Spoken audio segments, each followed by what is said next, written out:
Buenas noches, licenciado. ¿Qué tal, Daniel? Bienvenido. María de los Ángeles. Buenas noches, licenciado. Cari, bienvenida. Buenas noches, licenciado. ¿Y qué tal, Daniel? Bienvenido. José Roberto, bienvenido. Mucho gusto de saludarles. Buenas noches, Lee.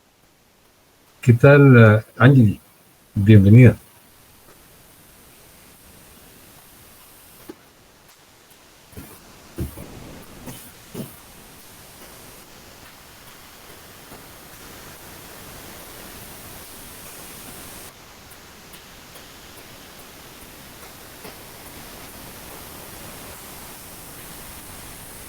Buenas noches, licenciado. ¿Qué tal, Julián? Me da gusto saludarlo. Bienvenido. César. Buenas noches, Nick. ¿Qué tal, Nehemías? Bienvenido. Daniel, bienvenido.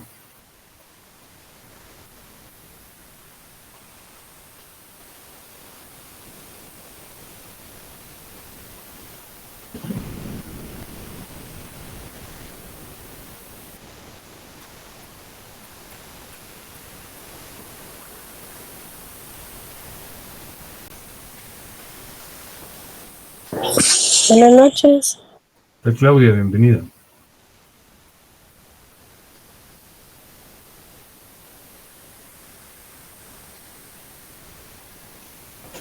Buenas noches, licenciado. Mucho gusto de saludarles. Bienvenidos.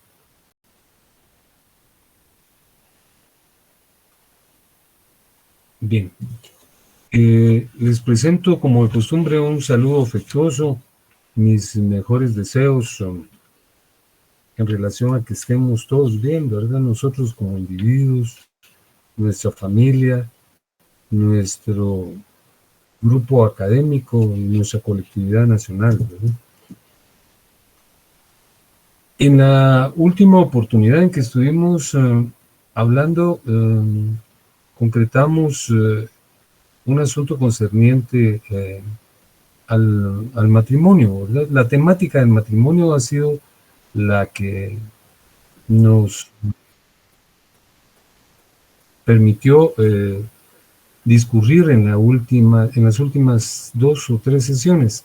Inicialmente hablamos de la familia, hablamos de cómo surgió esta en la comunidad primigenia, cómo inicialmente éramos un grupo de personas vinculados por relaciones de promiscuidad, ¿verdad? Estábamos a leves grados de separación de la mera animalidad.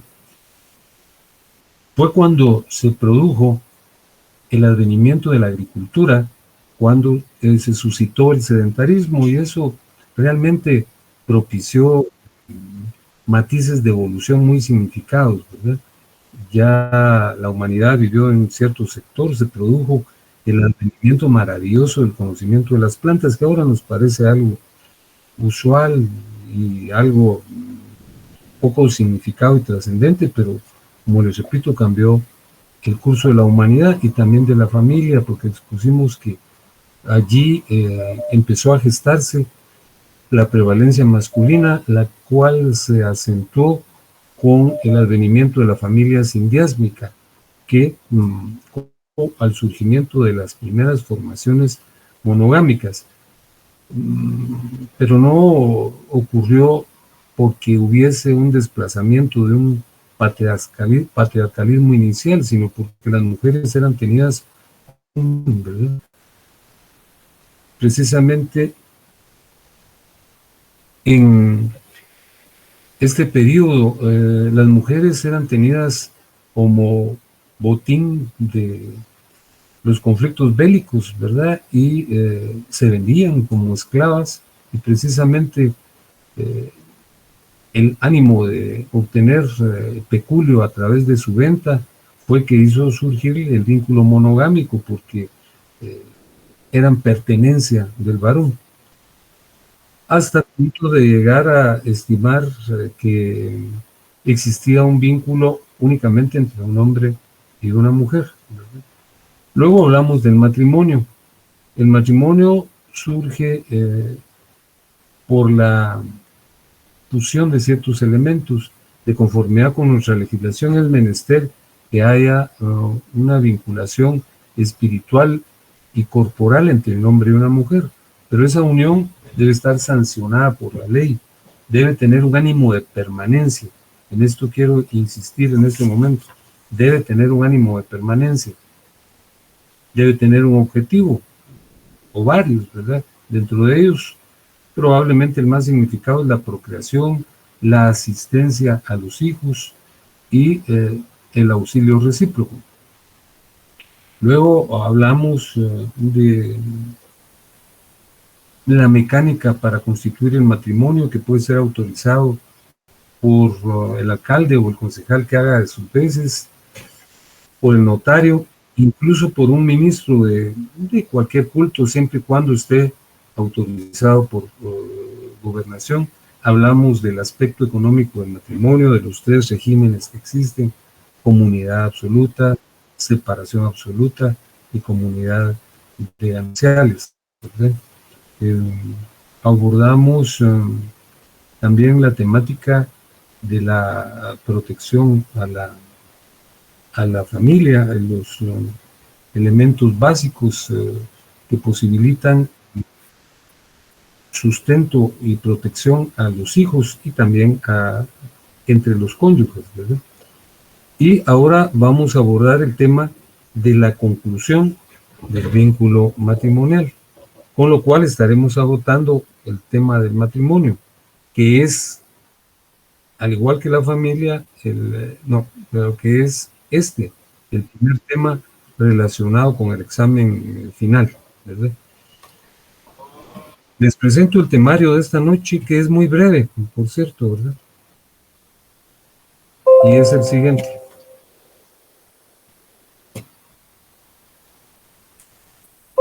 Ya lo tienen a la vista, ¿verdad? Sí, ya. Muy bien, gracias. Vamos a hablar de la modificación y de la disolución del matrimonio. Hace unos minutos les señalaba que la doctrina y también la legislación ha fusionado ciertos elementos para concretar el concepto de matrimonio. Es indispensable que concurra de conformidad con nuestra legislación una vinculación espiritual y material entre un hombre y una mujer. Pero esa unión espiritual y material tiene que estar sancionada por la ley, porque si no está sancionada por la ley, si no interviene un representante del Estado autorizando ese vínculo, no se produce ningún efecto jurídico, ¿verdad? Entonces es la unión de un hombre y una mujer espiritual y corporalmente. Esa unión debe estar sancionada por la ley con ánimo de permanencia y para cumplir los objetivos atañederos al matrimonio, ¿verdad? Dentro de los cuales figura la procreación, la atención a los hijos y el auxilio recíproco. Fíjense que señalé que es elemento del matrimonio el propósito de permanencia. Definitivamente el matrimonio es una institución trascendente y significada en la vida de las personas, ¿verdad? Posibilita la concreción de una serie de objetivos al margen de los que señala la ley. Es una institución que, como lo señala la doctrina, es el fundamento de la sociedad.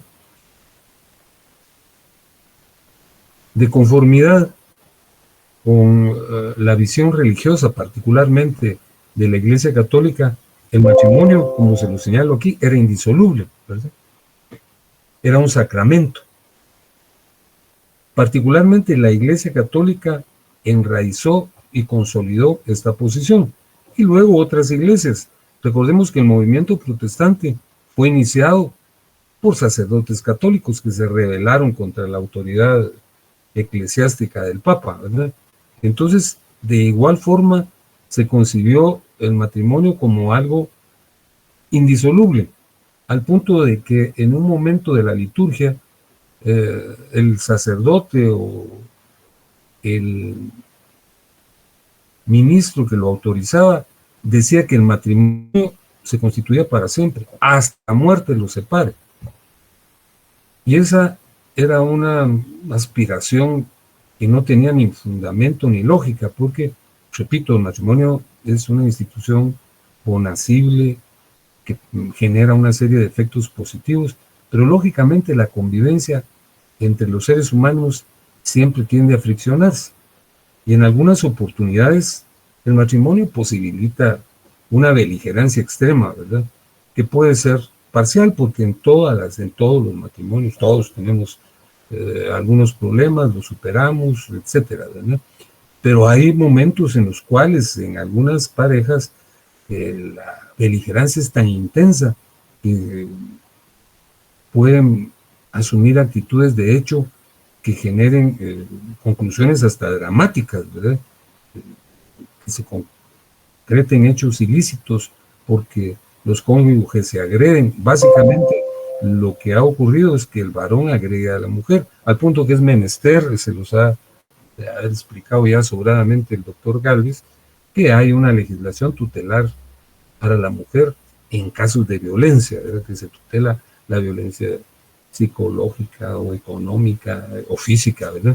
Entonces, para estos casos, la Iglesia Católica tuvo que reaccionar porque les decían, pero miren, ¿cómo es posible que ustedes defiendan la indisolubilidad del matrimonio?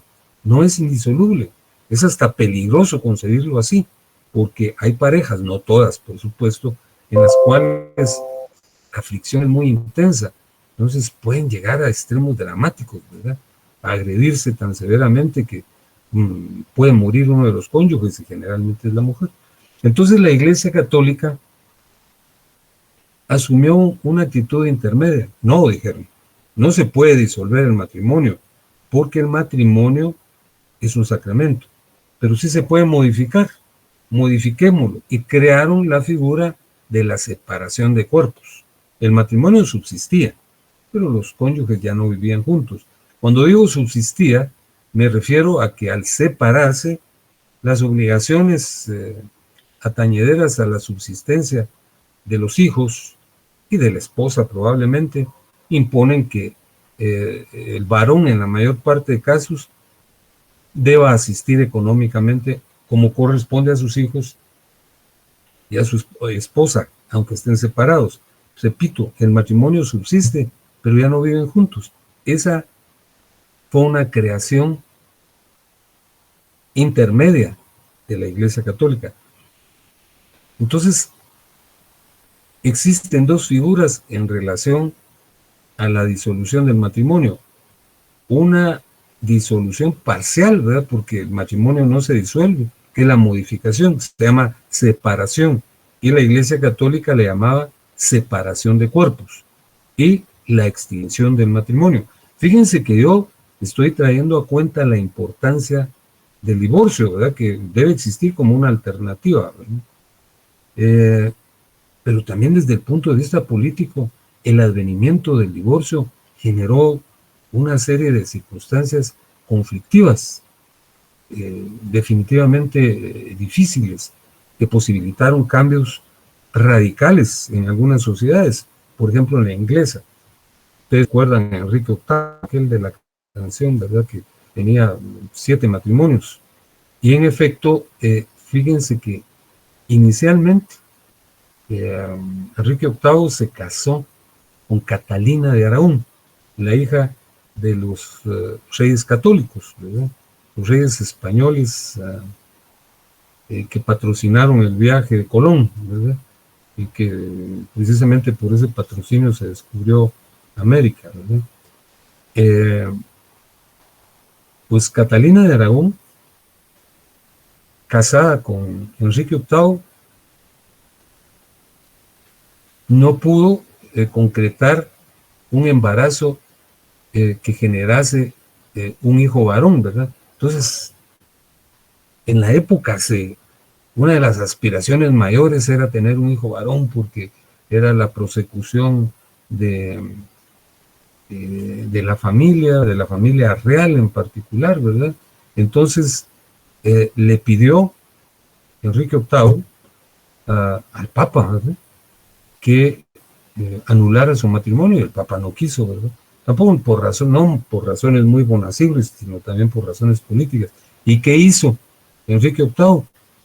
Se apartó de la Iglesia Católica, creó la Iglesia Anglicana y creó allí la figura del divorcio, ¿verdad?, en ese sector de Europa. Entonces adviertan ustedes que es una figura conflictiva, ¿verdad? Pero ahora existe la modificación y la disolución del divorcio.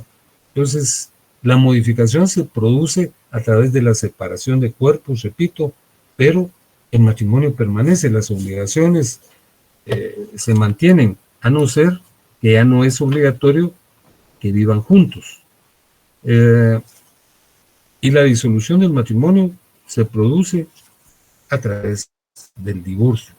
Por favor, abran su código a partir del artículo 153, porque lo que vamos a leer y a comentar es lo que dispone nuestro código en torno a estas dos figuras, a partir del artículo 153. ¿Ya lo tienen a la vista? Sí, licenciado. Muy bien. Leamos, gracias. Leamos el artículo 153 que en una breve exposición de un renglón y medio dispone lo que yo les acabo de explicar y que expuse un poquito más de 4 minutos. Dice el artículo 153, el matrimonio se modifica por la separación y se disuelve por el divorcio, lo que les acabo de decir. En la separación los cónyuges están dispensados de vivir juntos, pero el vínculo persiste y las otras obligaciones que surgen del vínculo matrimonial permanecen, pues la atención a los hijos y la atención recíproca entre los cónyuges o de uno de ellos si el otro no trabaja. Entonces, vean cómo puede ser declarada la separación y el divorcio de conformidad con lo que dispone el artículo 154. Véanlo, leámoslo. Dice, separación y divorcio. La separación de personas, así como el divorcio, podrán declararse por mutuo acuerdo de los cónyuges y, en segundo lugar, por voluntad de uno de ellos mediante causa determinada. Aquí se nos plantean dos posibilidades para generar la separación o el divorcio. Una forma reflexiva, racional, civilizada, que es la separación o el divorcio por mutuo acuerdo, que es al que se refiere, el supuesto al que se refiere el numeral primero. Es decir, los cónyuges en un momento dado determinan que se van a separar o que se van a divorciar, pero repito, de manera civilizada, y lo plantean ante el juez, pero no le hacen señalamiento de las circunstancias que motivan la separación o el divorcio, simplemente concurren ante el juez y le dicen, señor juez, nosotros queremos separarnos o divorciarnos, según sea el caso, por razones que nosotros conocemos, pero que no damos a conocer, que no exponemos, no dicen la razón. Por eso es que en algunas ocasiones, de manera popular, se afirma que el divorcio por mutuo acuerdo es barato, se dice, es barato, entre comillas. Y si se pregunta por qué es barato el divorcio por mutuo acuerdo, bueno, en primer lugar, porque es un divorcio celérico, las partes están de acuerdo, el trámite no es muy prolongado, y ahora menos, ¿verdad? Porque hasta por la vía digital puede celebrarse la audiencia, ¿verdad? Por Zoom, ¿verdad? Es barato porque es rápido. Es barato porque los cónyuges no se ofenden, no se hacen señalamientos. Yo quiero divorciarme por tal cosa o por tal otra. Con lo cual, no solo se lastiman a ellos, sino lastiman a los hijos y los subyugan. Y es barato porque los abogados que intervienen no pueden cobrar tanto, ¿verdad? Entonces, repito, el divorcio por mutuo acuerdo viene siendo barato por 3 razones. En primer lugar, porque es celérico, es rápido. En segundo lugar, porque no hay agravios, no hay ofensas, no hay señalamientos públicos, por lo menos, ¿verdad? Entonces, no se lastiman y no lastiman a los hijos. Y tercero, porque los abogados cobran relativamente de una manera accesible, ¿verdad? Y luego tenemos el otro tipo de separación o divorcio, que es por voluntad de uno de ellos mediante causa determinada. Es decir, en este caso no están de acuerdo. Uno de ellos se quiere divorciar y el otro no quiere. El que se quiere divorciar invoca una causa que generalmente es una causa agraviante, ¿verdad? Por esa razón se dice que el divorcio por voluntad de uno de los cónyuges es un divorcio caro, a diferencia del otro que les dije que es barato. Este es caro en el tiempo, porque es muy prolongado, ¿verdad? Es una litis. Uno le está señalando una falencia, uno de los cónyuges le señala una falencia al otro, y el otro se defiende, dice, no, no es cierto. Entonces, es un juicio de conocimiento que es prolongado. Además, es caro porque se provocan lesiones muy severas, ¿verdad? Los cónyuges se hacen señalamientos recíprocos o uno de ellos señala al otro por circunstancias severas, ¿verdad? Por ejemplo, le podría decir, yo quiero divorciarme porque el señor ingestiona licor o consume drogas o estupefacientes, ¿verdad? Es un drogadicto y aquí está la prueba. Y es caro también porque los abogados cobran o cobramos más caro, ¿verdad? Entonces, esas son las dos formas de separarse o de divorciarse. Fíjense que las causas que pueden posibilitar la separación o el divorcio por causa determinada son muy severas, son las que regula el artículo 155. Leámoslo. Uno de los cónyuges puede concurrir ante el juez y decir, miren, yo quiero divorciarme porque hay infidelidad, y hay que probarla, pues, ¿verdad? Que es un hecho, pues, difícil, lesionante, ¿verdad? Y el otro dice, no, no hay. Entonces los dos aportan pruebas, etcétera, ¿verdad? Una de las causas más comunes es la consignada en el numeral segundo, los malos tratamientos de obras, las riñas y disputas continuas, las injurias graves y ofensas al honor, y en general la conducta que haga insoportable la vida en común, ¿verdad? Fíjense que lamentablemente en una sociedad subdesarrollada y tercermundista, esta es una circunstancia que se invoca con frecuencia porque se concreta, ¿verdad? Hay muchas agresiones y particularmente las agresiones proceden usualmente del varón, ¿verdad? Y por eso es que les decía, ya su profesor de penal de seguro se los explicó y platicaron de eso, o si no lo platicaran, que ahora hay delitos, ¿verdad?, tutelando a la mujer en contra de la violencia masculina. Entonces eso puede invocarse, ¿verdad? Por eso les decía que es caro también desde el punto de vista ético. El señor incurre en la consumición, consume drogas, ¿verdad? Y me ha agredido en esas condiciones. El tercer lugar, el atentado de uno de los cónyuges contra la vida de otro o de los hijos. Cuarto, la separación o abandono voluntario de la casa conyugal o la ausencia inmotivada por más de un año. Fíjense que puede ocurrir que los cónyuges digan, no, no nos vamos a divorciar todavía, démonos un tiempo, ¿verdad?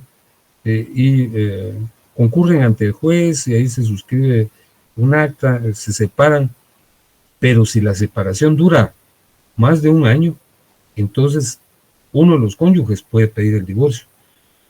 Puede decir, miren, nosotros estamos separados hace más de un año, entonces esto ya no tiene objeto, por favor, voy a plantear una demanda de divorcio y de seguro que la van a atender, ¿verdad?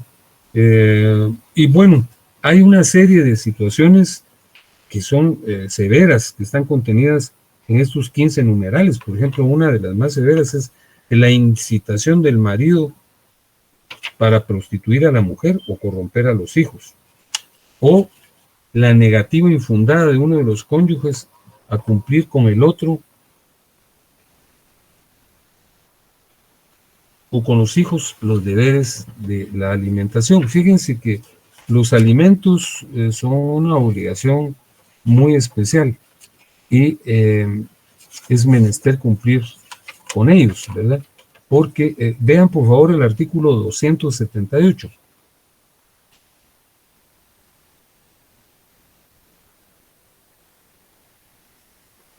¿Ya lo tienen a la vista?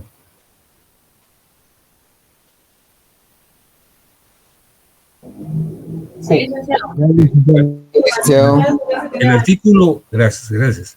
El artículo 278 dice: la denominación de alimentos comprende todo lo que es indispensable para el sustento, habitación, vestido, asistencia médica y también la educación e instrucción del alimentista cuando es menor de edad.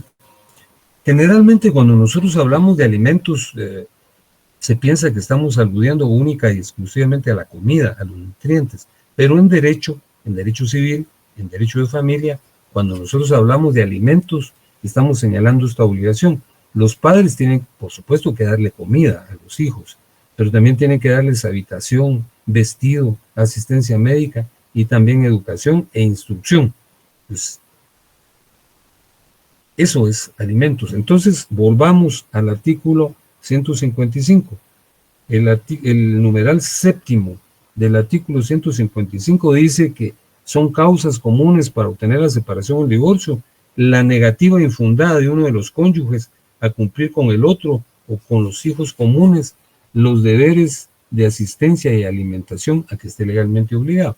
Si hay un papá desobligado, ¿verdad?, que no proporciona lo necesario para el condumio de los hijos, para que acudan a la escuela, para comprar sus útiles, para que los atienda el médico, comprarles sus medicinas, esa es causal de divorcio, ¿verdad? Y vean también, sin entrar en muchos detalles, lo que señalan los numerales octavo y novena, ¿verdad? La disipación de la hacienda doméstica, ¿no?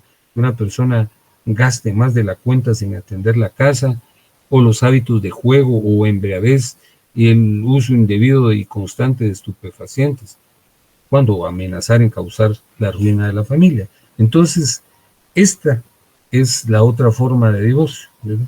Ya les señalé que el divorcio por mutuo acuerdo es la forma civilizada, la forma reflexiva, mediante la cual se pone fin al vínculo matrimonial de manera responsable. Esta otra es una manera verdaderamente compleja, ¿verdad? Es una situación muy difícil, ¿verdad? Porque hay lesiones no solo para los cónyuges, sino para los hijos, ¿verdad? Porque que señalen públicamente que uno de los cónyuges, el que es demandado, consume estupefacientes o drogas o alcohol, pues es algo que lesiona la psiquis de los niños, ¿verdad? Fíjense que cuando el divorcio es por mutuo acuerdo, es menester, como dice el numeral 3, presentar un proyecto de convenio ante el juez para resolver ciertas situaciones. Veamos el artículo 163, por favor.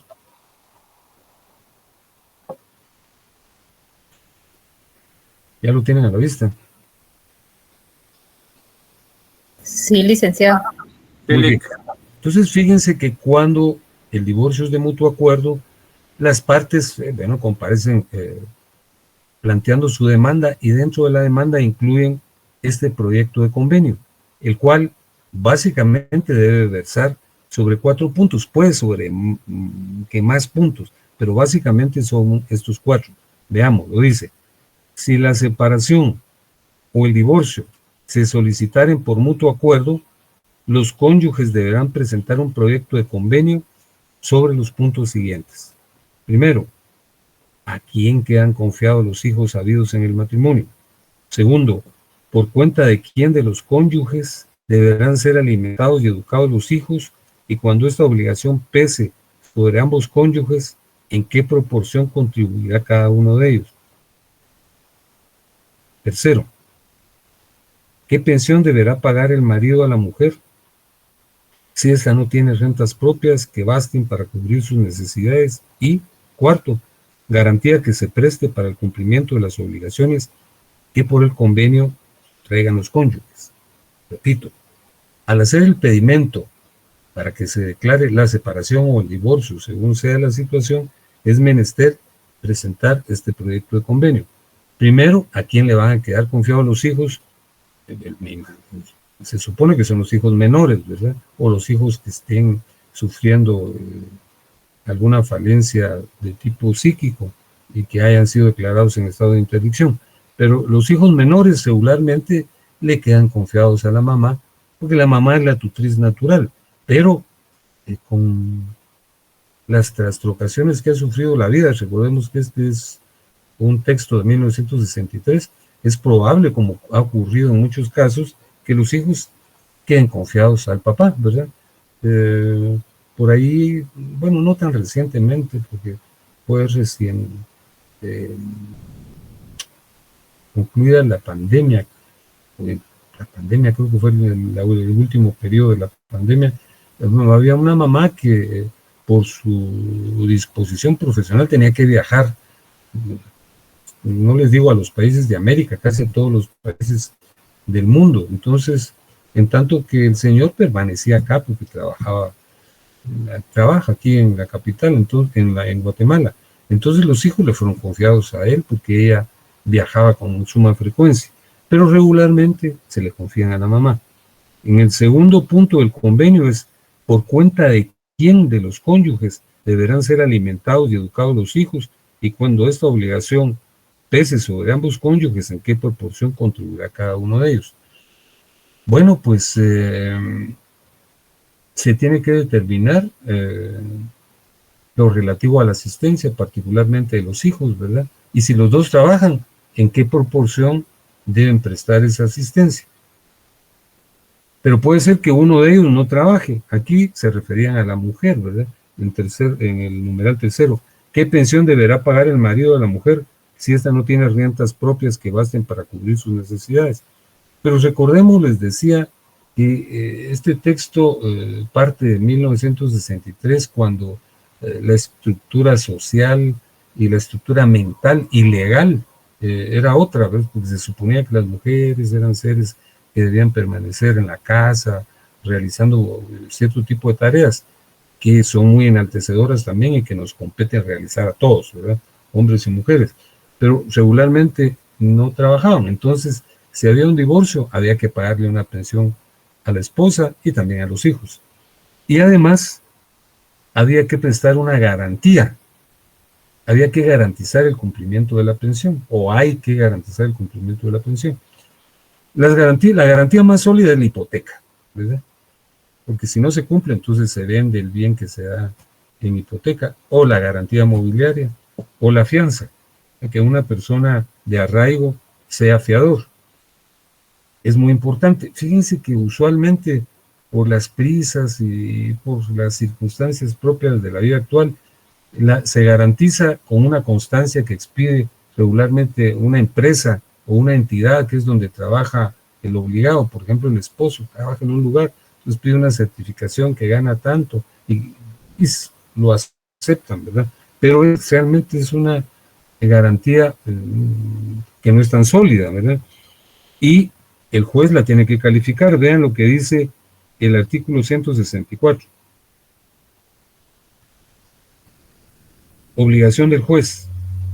Para el efecto expresado en el artículo anterior, el juez, bajo su responsabilidad, debe calificar la garantía, y si ésta a su juicio no fuera suficiente, ordenará su ampliación de manera que lo estipulado asegure satisfactoriamente las obligaciones de los cónyuges. Que este es un deber fundamental del juez, ¿verdad? Si él considera que, pero este señor está trabajando acá y está trabajando de manera temporal, esta garantía no es suficiente, ¿verdad? Entonces él ordena que se constituya una más sólida.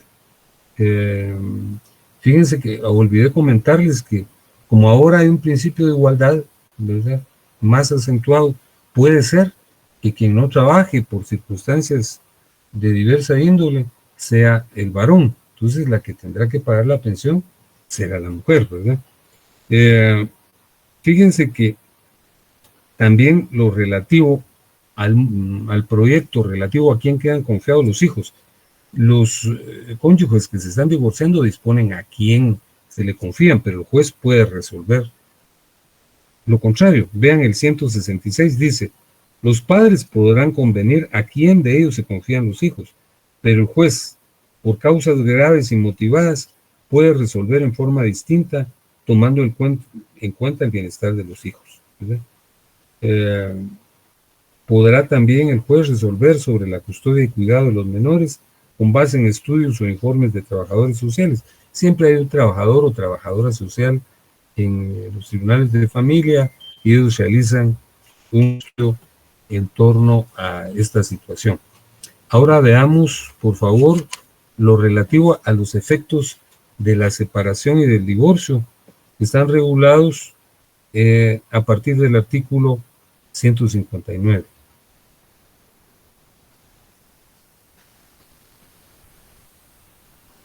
Fíjense que el artículo 159 dice: son efectos civiles comunes de la separación y del divorcio, es decir, son efectos que se producen en ambos casos, la liquidación del patrimonio conyugal, ¿verdad? Ya no tiene ningún objeto mantenerlo, ¿verdad? Porque están separados, aunque sean separados de cuerpos, y hay una obligación de alimentos, pero ya no habría razón, ¿verdad? Entonces se liquida, sobre todo si es uno de los regímenes que posibilita la unión de los dos patrimonios, ¿verdad? El derecho a alimentos a favor del cónyuge inculpable en su caso. Todo es en el caso del divorcio o de la separación por causa determinada. Y la suspensión o pérdida de la patria potestad cuando la causal de separación o el divorcio la lleve consigo. Y haya petición expresa de parte interesada, ¿verdad? Por ejemplo, si se advierte que la causa por la que se pidió el divorcio es, vuelvo a repetir, la embriaguez, ¿verdad? O el uso de estupefacientes, de sustancias prohibidas, pues esa es una persona en esas condiciones, es peligrosa. Entonces puede pedirse que se pierda la patria potestad, que el papá o la mamá que estén en esa condición no tengan relación con los hijos. Y ahora, el 160 regula los efectos propios de la separación. En este caso, pues subsiste el vínculo conyugal, tal y como lo dice el primer párrafo, el derecho del cónyuge inculpable a la sucesión intestada del otro cónyuge. En la separación, el vínculo subsiste, están casados, solo que no viven juntos. Y si se muere uno de ellos, uno de los cónyuges separados, el que está vivo tiene derecho a heredarlo, ¿verdad? Se murió el señor, pero como están casados, aunque estén separados de cuerpos, ella tiene fundamento para ser heredera. Y luego el derecho de la mujer de continuar usando el apellido del marido, en el caso de la separación, ¿verdad? Que esto pues es una circunstancia, porque ahora incluso las propias mujeres dicen que ese no es un derecho, sino es una alternativa, ¿verdad? Y lo usual es que cada día cobra más auge la circunstancia de que las mujeres se identifican con su nombre y sus apellidos, ¿verdad? Y algunas agregan el apellido de casada, pero ya esa es una circunstancia que se concreta cada vez más. Fíjense que la pérdida del apellido se produce con el divorcio, tal y como lo regula el artículo 171. Y con esto terminamos lo relativo a la reforma, a la modificación y disolución del matrimonio. El próximo jueves vamos a tratar lo relativo a la unión de hecho, pero quiero aprovechar para hacer un comentario. Fíjense que por ahí han formulado algunas interrogantes que yo las voy a resolver, ¿verdad? Pero las mismas no tienen fundamento ni razón. Que nosotros sugerimos que se consultaran dos textos, ¿verdad? Pero que podían consultar cualesquiera otro. Uno que es el de mi autoría y otro del doctor Vladimir Aguilar. Entonces los temas que nosotros abordamos ahí están expuestos. Pero no obstante eso, yo remito en cada clase un resumen, que no es tan resumen porque es de relativa amplitud, un resumen del tema que se aborda. Y asimismo, queda grabada la clase en Classroom por una semana. Pero alguien me preguntaba que no había encontrado dentro, ni en el texto, ni dentro de los temarios que se remiten los días de clase, 5 preguntas. Entonces las voy a clarificar señalando que eso sí está allí, pues lo explicamos, por eso lo incluí en el cuestionario. Entonces es probable que esta persona no haya acudido a clase en ese día, o no tenga el temario, o ignore que está la clase grabada en Classroom por una semana. Entonces me pregunta que se establezca la diferencia entre domicilio, residencia y vecindad, porque no la encontró. Cuando hablamos del domicilio lo establecimos, ¿verdad? El domicilio es el área geográfica del departamento. La residencia es la casa en la cual vivimos, por eso se le llama morada también. Y la vecindad es la circunscripción municipal. Luego me decía que tampoco encontró qué es la persona abstracta, moral o colectiva. Nosotros dijimos oportunamente, fue la tercera clase, que hay 2 clases de persona. La persona natural o física, que somos nosotros, los seres humanos, que tenemos cuerpo, que ocupamos un lugar en el espacio, que nos vemos, que nos tratamos, que nos sentimos. Pero hay otro tipo de personas, que son las personas colectivas, morales o abstractas, que son seres, como lo dice esta denominación, abstractos. Están regulados a partir del artículo 15 en nuestro Código Civil. Entonces, esas son las 2 clases de personas que existen. Las personas colectivas, morales o abstractas no tienen cuerpo, como la universidad, como el Estado, como la municipalidad. Y luego tampoco encontró lo relativo al origen de la regulación de la persona colectiva. Se empezó a regular en Roma, ¿verdad? Ya hemos dicho abundantemente que Roma es el génesis del derecho occidental y que precisamente allí, en la época del emperador Teodosio, se empezó a regular parcamente, ¿verdad? Toscamente, lo relativo a las personas colectivas. Luego, en la Edad Media, aparecieron los gremios, que era la unión de personas que practicaban una misma labor. Había un gremio de sastres, un gremio de carpinteros, etcétera, ¿verdad? Entonces, ese es el antecedente, pero donde surgió precisamente fue en Argentina, durante el siglo XVIII.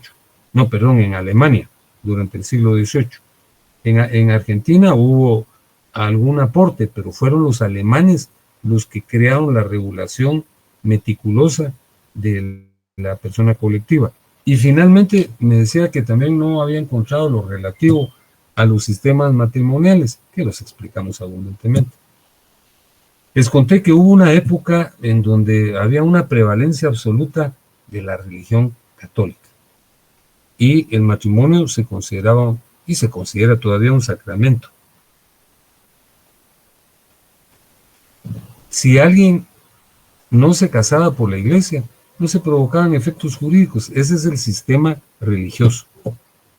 Pero les conté también que a partir de la Revolución Francesa ya no se consideró el matrimonio como un sacramento, sino se consideró como un contrato. Y los contratos pueden concluir. Ahí apareció el divorcio. Entonces, ese es el sistema civil. Pero en la mayor parte de países como el nuestro, el que prevalece es el sistema mixto. Las personas se casan por la iglesia y por lo civil, ¿verdad?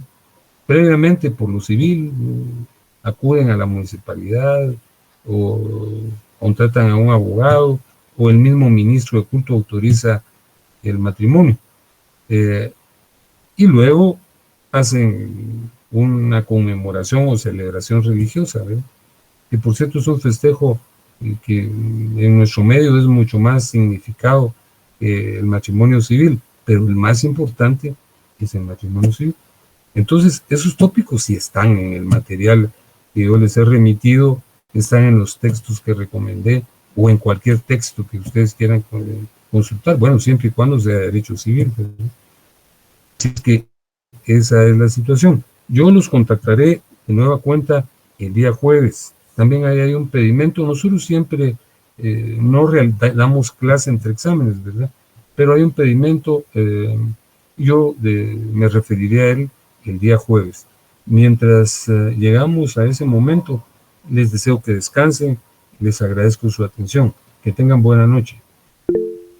Buenas noches, licenciado.